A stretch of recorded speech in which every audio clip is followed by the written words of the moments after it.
Chair recognizes the gentleman from Texas, Mr. Green, for 5 minutes.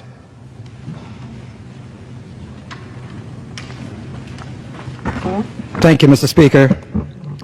Mr. Speaker, I rise today and I stand in the well of the House as a proud American. I love my country, Mr. Speaker, and because I love my country, I try not to forget those who go to distant places, those who go into harm's way, and they do it because they love the country. Many of them do not come back the same way they left, Mr. Speaker. They are the men and women who serve in our military, and I never want to forget the sacrifices that they make.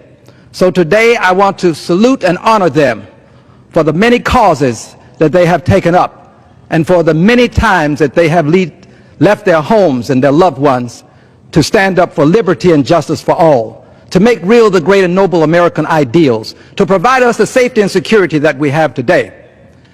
But I also stand here today in the well of the House, Mr. Speaker, to announce my solidarity for justice, my solidarity with the Muslim community for justice, because I understand what it's like to be a part of a community that is treated unjustly. I lived through segregation in the United States of America.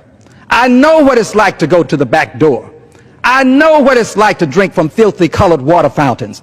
I know what injustice looks like. I've seen its face. I know what it smells like. I've been in waiting rooms where only blacks could sit, and they were for blacks only because there were other places for others. So I don't want to see anything like that, similar to that. Anything that's remotely similar occur to someone else.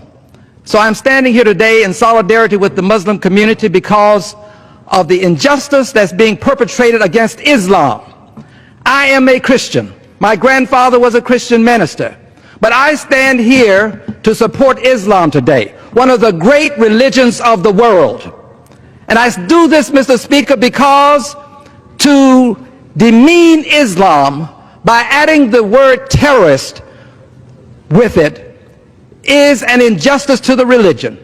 Islam is a peaceful religion. No religion condones the taking of innocent lives intentionally. Let me repeat this.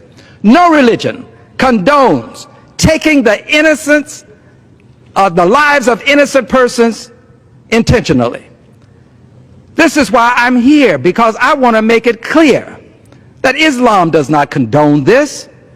We should not be talking about Islamic terrorists. Why not call them what they are? People who commit dastardly deeds, and if you do it in the name of a religion, that doesn't make what you do a part of the religion. And people ought not be found guilty by their affiliation with a religion. What these people are doing, ISIL, Al-Qaeda, Daesh, ISIS, by any name, is evil. And we ought to call it such. It is not Islam. And we ought not, as a result, decide that we're going to bar all members of the Islamic faith from this country. That would be wrong, Mr. Speaker. To even consider doing it is something that I find repugnant. Barring all people because of their faith, the Islamic faith is not the motivating factor behind all of this injustice that we see being perpetrated by ISIL. They can claim what they want, but the members of the faith have spoken up. In Houston, Texas, we met just recently, and we discussed this at length. Every Muslim in that room denounced what was being perpetrated and perpetuated by ISIL, by ISIS, by any name, evil. And we ought not do this to a great religion. I stand for justice, and I stand for justice for the Islamic faith. I believe that persons who are in harm's way in Syria and in other countries ought to be given an opportunity to escape harm. I believe that the Good Samaritan was right. The Good Samaritan didn't ask, what will happen to me if I help this person who's in harm's way? The Good Samaritan posed the question.